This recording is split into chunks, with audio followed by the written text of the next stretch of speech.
Hi friends, ఈరోజు మనం భారతదేశానికి సవాల్ విసురుతున్న చైనా సంబంధాలు ఏంటో పరిశీలిద్దాం. చైనా మనకు స్వతంత్రం వచ్చినప్పటి నుండి ఎలాంటి ధోరణిని అనుసరించింది అనే హిస్టారికల్ బ్యాక్గ్రౌండ్లోకి నేను ఇప్పుడు వెళ్ళటం లేదు.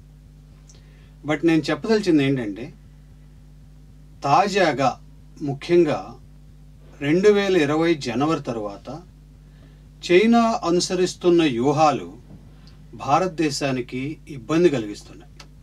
అంటే అంతకుముందు లేవా అంటే లేవని కాదు, కొన్ని ఆర్థిక కారణాల వలన గతములో నిగూఢముగా అంతర్లీనముగా కొన్ని ప్రయత్నాలు చైనా చేసింది, కాదని చెప్పలేం. 1962 చైనా యుద్ధం తరువాత, భారత్ చైనాల యుద్ధం తర్వాత అనేక సన్నివేశాల్లో అనేక ప్రాంతాల్లో సరిహద్దుల వెంబడి భారతదేశానికి చికాకులు కలిగించే పనులు చేస్తూనే ఉంది. అలాంటివి చెప్పాలి అంటే అరుణాచల్ ప్రదేశ్ మాదే అని, బ్రహ్మపుత్ర నదీ జలాల వివాదాలు, అలాగే మొన్న 2017లో డోక్లాం వద్ద జరిగిన ఉద్రిక్తత, అలాగే నాథులా పాస్, అలాగే లడాక్ ప్రాంతము, టిబెట్, ఇలాంటివి ఎన్నో ఉన్నాయి విషయాలు చెప్పుకోవడానికి. బట్ తాజాగా చైనా ధోరణి మరికొంత అగ్రెసివ్గా కనపడుతుందే కానీ నిజానికి అది అగ్రెసివ్ కాదు. కొన్ని సమస్యల నుంచి తనకు తాను బయటపడేందుకు వేస్తున్న ఎత్తుగడగా అంతర్జాతీయ విశ్లేషకులు భావిస్తున్నారు. ఇంతకేం జరిగింది? మొన్న మధ్య కొన్ని వారాల క్రితం లడఖ్లోని పగాంగ్ దగ్గర సిక్కిం భూప్రాంతాల్లో భారత సైనికులకి మరియు చైనా సైనికులకి మధ్య బాహాబాహి జరిగింది. అలాగే తాజాగా లాస్ట్ 4-5 డేస్ బ్యాక్ ఏం జరిగింది అంటే, చైనా సైన్యము పాంకాంగ్ సరస్సు వద్ద గాల్వాన్ ప్రాంతంలో లైన్ ఆఫ్ కంట్రోల్ని దాటి 2.4 కిలోమీటర్ల ముందుకు వచ్చింది. రావటమే కాదు, ఆ ప్రాంతంలో కొన్ని శిబిరాలను కూడా ఏర్పాటు చేస్తుంది, వైమానిక స్థావరాలను ఏర్పాటు చేస్తుంది, వైమానిక దళాలు పహారా కాస్తున్నాయి. సో ఎందుకు ఇలాంటిది జరుగుతుంది? ఆ నేపథ్యంలోనే భారత ప్రధాని జాతీయ భద్రతా మండలితో సమావేశాలు జరపడం, కొన్ని కీలకమైన నిర్ణయాలు తీసుకున్నట్టుగా పేపర్లో వస్తున్నాయి. సరే, ఈ యాక్టివిటీస్ని పక్కన పెడితే అసలు చైనా దీర్ఘకాలిక వ్యూహం ఏంటి? చైనా ఎందుకు భారతదేశ విషయంలో తరచూ రకరకాల చికాకులు తెస్తూ ఉంటుంది అనే విషయాలను మనం పరిశీలిద్దాం. నేను ఇంతకుముందు ఎపిసోడ్లో మీకు చెప్పాను, నేపాల్ నోరు తనంతట తాను ఎత్తింది కాదు, ఇది చైనా ప్రభావమే అని చెప్పాను. నేపాల్ ప్రధానమంత్రి కూడా కరోనా వైఫల్యము, ప్రజల్లో ఏర్పడుతున్న అసంతృప్తి, సరిహద్దుల్లో చైనా వ్యూహాల్ని భరించలేని నేపాలీలు, ఇవన్నీ కూడా మనం బ్యాక్ డ్రాప్లో చర్చించుకున్నాం, మీకు గుర్తుందే ఉంటుంది ఇంతకుముందు చేసిన విశ్లేషణలో. ఇప్పుడు దాని కంటిన్యూ విశ్లేషణే ఇది. చైనా ఇటీవల కాలంలో భారతదేశం మీద ఇందాక నుంచి చెప్తున్నట్టుగా కొన్ని ఇరిటేషన్స్, చికాకులు ఎందుకు కలగజేస్తుంది అంటే, కొన్ని ప్రధానమైన కారణాలు ఏంటి అంటే, ఒకటి, చైనాలో కరోనా పుట్టటమే కాదు, అక్కడ ప్రజలను కూడా భారీ ఎత్తున మింగేసింది. చైనా చెప్తున్న లెక్కల ప్రకారం వుహాన్ ప్రాంతంలో ఒక 4,000 అంటుంది, కానీ నిగూఢ సంస్థలు చెప్తున్న దాని ప్రకారం అది లక్షల్లో జనాభా చనిపోయారు చైనాలో అని. దాంతో అక్కడ చైనీల్లో చైనా ప్రభుత్వం పట్ల వ్యతిరేకత బలంగా ఉంది. ఆ వ్యతిరేకతని మరల్చాలి, డైవర్షన్ చేయాలి. ఈ డైవర్షన్ ప్రక్రియలే ట్రంప్ చేసినా, నేపాల్ చేసినా, కొన్ని దేశాలు టెక్నికల్గా చేస్తూ ఉంటాయి ఇట్లాంటి యత్నాలు. ఇప్పుడు ఈ కరోనా అనంతరం చైనా బాగా డ్యామేజ్ జరిగింది, ఇంటర్నల్గా ఎక్స్టర్నల్గా. బహుశా కరోనా కంట్రోల్లోకి వచ్చినాక చైనా మీద యూరోప్ దేశాలు, ఆసియాలో అత్యధిక దేశాలు ఆంక్షలు పెట్టే అవకాశం చాలా వరకు ఉంది. ఆంక్షలు పెట్టకపోయినా చైనా ఆర్థిక ప్రయోజనాలను దెబ్బతీయటంలో చాలా తేలిగ్గా తీయచ్చు. ఆ క్రమంలోనే జపాన్ తన పెట్టుబడులను ఉపసంహరించుకోవటం, చైనా నుంచి వదిలి వచ్చినటువంటి పెట్టుబడిదారులకు ఇన్సెంటివ్ ప్రకటన చేయటం, America public sector units money అన్నిటిని విత్డ్రా చేసుకోవటం, ఆల్రెడీ ఫ్రాన్స్, బ్రిటన్ తమ దేశ పెట్టుబడిదారులకి కొన్ని సూచనలు, ఆంక్షలు పెట్టడం చైనా పరంగా. అంటే రాబోయే కొద్ది రోజుల్లో చైనా యొక్క పెట్టుబడులు, చైనాలో ఇతర దేశాల పెట్టుబడులు మందగించే అవకాశం బాగా ఉంది.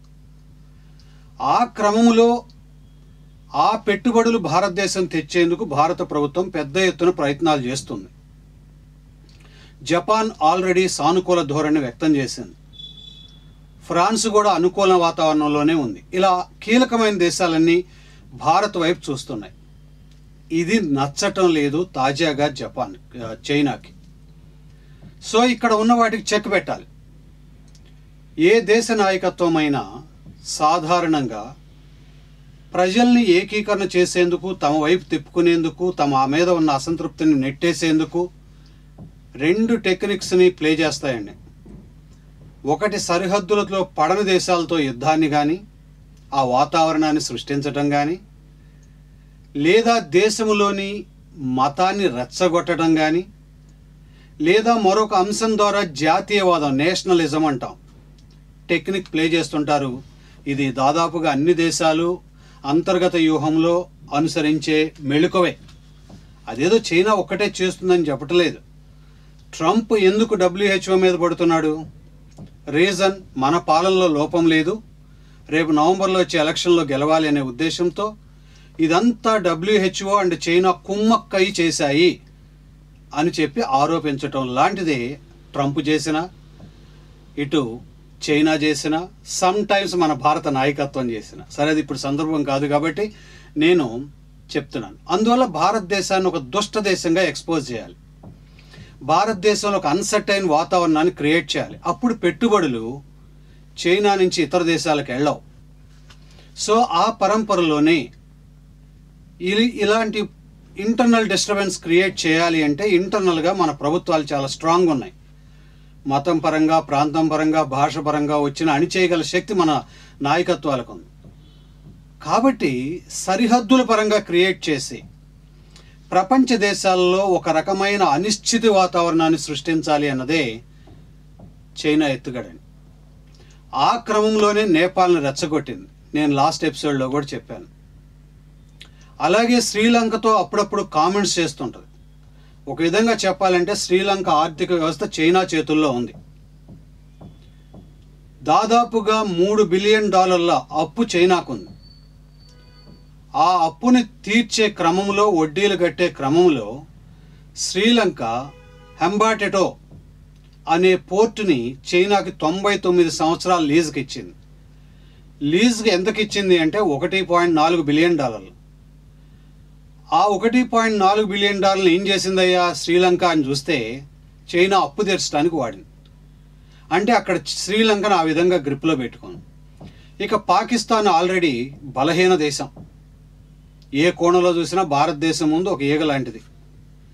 అలాంటి పాకిస్తాన్ ఆక్యుపైడ్ కాశ్మీర్ మనది ఏదైతే ఉందో ఆ ప్రాంతంలో ఒక స్పెషల్ ఎకనామిక్ జోన్ని పాకిస్తాన్ సహాయంతో నిర్మిస్తూ పాకిస్తాన్ ఆర్థిక బలోపేతం కోసం కృషి చేస్తున్నట్టుగా చైనా చెప్తుంది. కానీ నిజానికి అంతర్జాతీయ విశ్లేషకులు కానీ, మన దేశపు విశ్లేషకులు కానీ పరిశీలిస్తే కనపడుతుంది ఏంటి అంటే, పాక్ ఆక్యుపైడ్ కాశ్మీర్లో ఎకనామిక్ జోన్ ద్వారా ఆ ప్రాంతాన్ని తన కంట్రోల్లోకి తీసుకుని భారతదేశానికి చెక్ పెట్టే ప్రయత్నం జరుగుతుంది. అటు శ్రీలంక, ఇటు నేపాల్, ఇటు పక్కన పాకిస్తాన్, ఇలాంటి వీటన్నిటికి ఒక ముసుగేసింది. 2013లో బెల్ట్ అండ్ రోడ్ ఇనిషియేటివ్ అనే దాన్ని రూపొందించింది.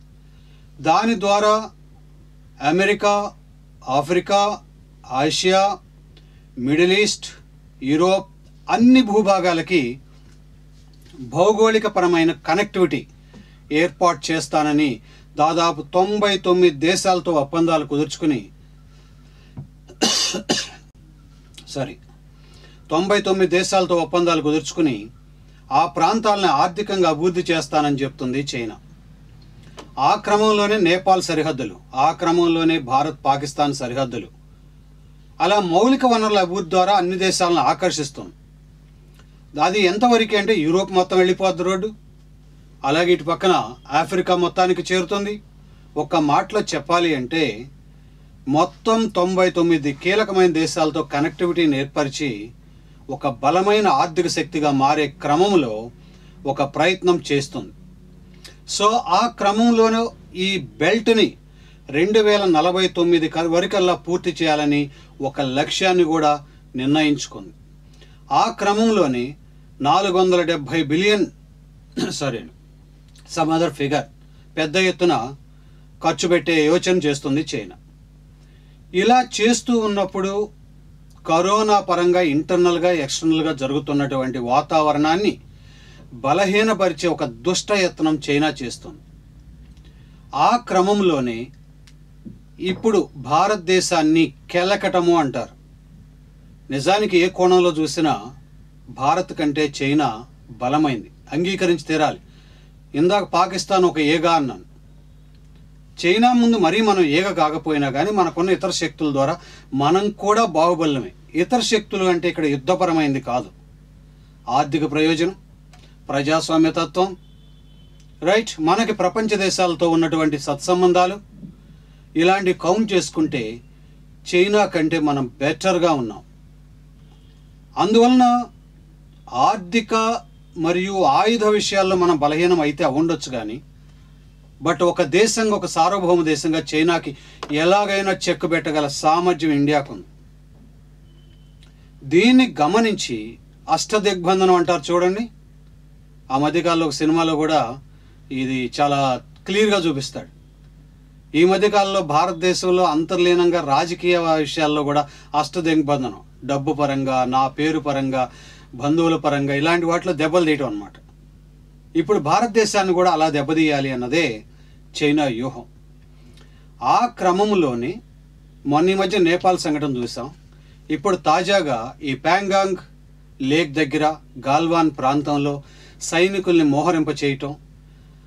అదే క్రమంలో చైనాకు ఇంకొక విషయం నచ్చట్లేదు.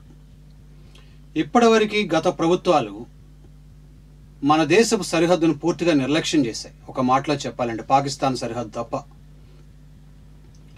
నెహ్రూ గారైతే 1962 తర్వాత చైనా యుద్ధం ముగిసిన తర్వాత పార్లమెంట్లో జరిగిన చర్చల సందర్భంలో ఇన్ని వేల కిలోమీటర్ల భూభాగాన్ని చైనా ఆక్రమించిందని చెప్పినప్పుడు అదేముందలే, అది రాతి ప్రాంతము, బ్యారన్ ల్యాండ్ అని అంత నిర్లక్ష్యంగా నెహ్రూ మాట్లాడారనేది రికార్డులు, చారిత్రక రికార్డులు చెప్తుంది.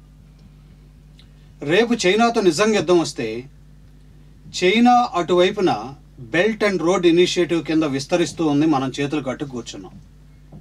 అది గమనించినటువంటి మోడీ ప్రభుత్వం ఉన్నది ఉన్నట్లుగాని చెప్పాలి కదా, 61 సరిహద్దు రోడ్లు నిర్మించే ప్రయత్నం చేస్తుంది లాస్ట్ 3 ఏళ్లుగా. తక్షణం సరిహద్దుకు చేరాలి, అవసరమైతే యుద్ధంలో పాల్గొనాలి. ఆ శక్తి లేకపోతే వాడు చొచ్చుకొచ్చే వరకు మనం ఇక్కడ సామాను సర్దుకుని వెళ్ళేదానికి మొత్తం ఆక్రమణకు గురవుతుంది. అది 1962లో ఆల్రెడీ మనకు ప్రూవ్ అయింది.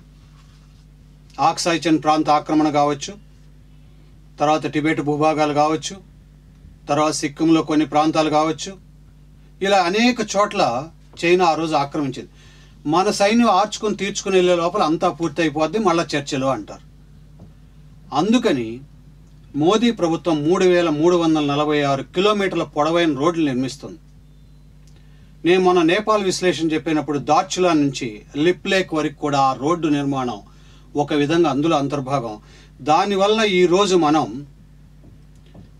నేపాల్ సరిహద్దు భూభాగాలకి వేగంగా చేరగలుగుతున్నాం, అవసరమైతే యుద్ధానికి సిద్ధపడగలుగుతున్నాం. డోక్లాంలో అలా నియంత్రించగలిగాం కాబట్టి 2017లో చైనా అడుగులేసింది. లేదా 1962 నాటి వాతావరణమే మన దేశంలో కనిపించేది అని నేను చెప్తున్నాను మీతోటి. అందువలన ఇలా రోడ్లు వేయటం కూడా చైనాకి ఇష్టం లేదు. తనైతే మన చుట్టుపక్కల అష్టదిగ్బంధనం చేస్తూ రోడ్ల నిర్మాణం చేయొచ్చు కానీ మనం చేయకూడదట మన భూభాగాల్లో సరిహద్దుల దగ్గరికి. ఇలా ఈ మౌలిక వనరుల నిర్మాణం ఇష్టం లేదు, పెట్టుబడులు చైనా నుంచి భారత్కి వెళ్ళిపోతాయేమన్న భయం, అలాగే ఇంటర్నల్గా కరోనా విషయాలు, అలాగే ఇతర దేశాలని డైవర్ట్ చేయటం, ఇంటర్నల్గా ప్రజల్ని డైవర్ట్ చేయటం, ఇలాంటి కుట్రలతో చైనా ఈరోజు నేను చెప్తున్నాను, చైనా భారత్ మీద యుద్ధం చేయదు. చేస్తున్నట్టు నటిస్తుంది, లేదా చిన్న చిన్న ఇరిటేషన్లే తప్ప పెద్ద ఎత్తున ప్రజానికాన్ని ఇన్వాల్వ్ చేసో లేదా ప్రజల మీద పడో దేశ భూభాగాన్ని ఆక్రమించో చేయదు. చైనాకు బాగా తెలుసు ఏమిటి అంటే, ఈరోజు భారతదేశం చైనా నుంచి దిగుమతి చేసుకుంటున్నటువంటి దిగుమతుల విలువ 400 బిలియన్ రూపాయలు దిగుమతులు. అదే భారతదేశం నుంచి వెళుతున్న ఎగుమతులు 80 బిలియన్లు. ఇది ఒక్కొక్క సంవత్సరంలో ఒక రకంగా ఉంటుంది. యావరేజ్గా మనం తీసుకున్నప్పుడు 80 బిలియన్లు. అంటే సుమారుగా 400 బిలియన్ల రూపాయల డెఫిసిట్ని భారతదేశం భరిస్తుంది. ఇప్పుడు భారతదేశం మీద గనక యుద్ధం చేస్తే, భారతదేశం స్వదేశీ ఉత్పత్తుల వైపు వెళ్తే తీవ్ర నష్టం చైనాకు ఉంది. ఎందుకంటే ఇప్పటికే చైనా ఉత్పత్తులను అనేక దేశాలు నియంత్రిస్తున్నాయి. ఆ క్రమంలో భారత్ లాంటి 137 కోట్ల మంది ప్రజలున్న బిగ్ ఎకానమీని చైనా కోల్పోతుందని నేను అనుకోవట్లేదు. అమెరికాకైనా ఇదే సూత్రం, చైనాకైనా ఇదే సూత్రం. అమెరికాకి మన మీద ఏదో ప్రేమ లేదు. మన ఓటర్లు అమెరికాలో ఓట్లు కానీ లేదా భారతదేశపు ఆర్థిక వ్యవస్థ కానీ అమెరికాను ఆకర్షిస్తుంది. అలాగే చైనాకి కోర్స్ మనం పెద్ద పెట్టుబడులు పెట్టలేం, కానీ కొన్ని కీలక రంగాల్లో మన ఎక్స్పోర్ట్స్ వాళ్ళకి అవసరం. ఉదాహరణకి చిన్న ఎగ్జాంపుల్ చెప్తాను. చైనీయులు మన గుంటూరు పొగాకును బాగా ఇష్టపడతారు. గుంటూరు మిర్చి అంటే పడి చస్తారు. వాళ్ళకి అడిగి మరి గుంటూరు మిర్చిని అడిగి కూరలు స్పైసీగా వేసుకుంటారు. మొత్తం ఇండియా నేను చూడలేదు, ఎక్స్క్లూజివ్ గుంటూరు కావాలంటారు. ఈరోజు గుంటూరు మిర్చి కనుక చైనా మార్కెట్లోకి ఎంటర్ అయితే ఒక రోజులో అయిపోతుంది. ఒక రోజు కూడా కాదు, అవర్స్లో అయిపోతుంది.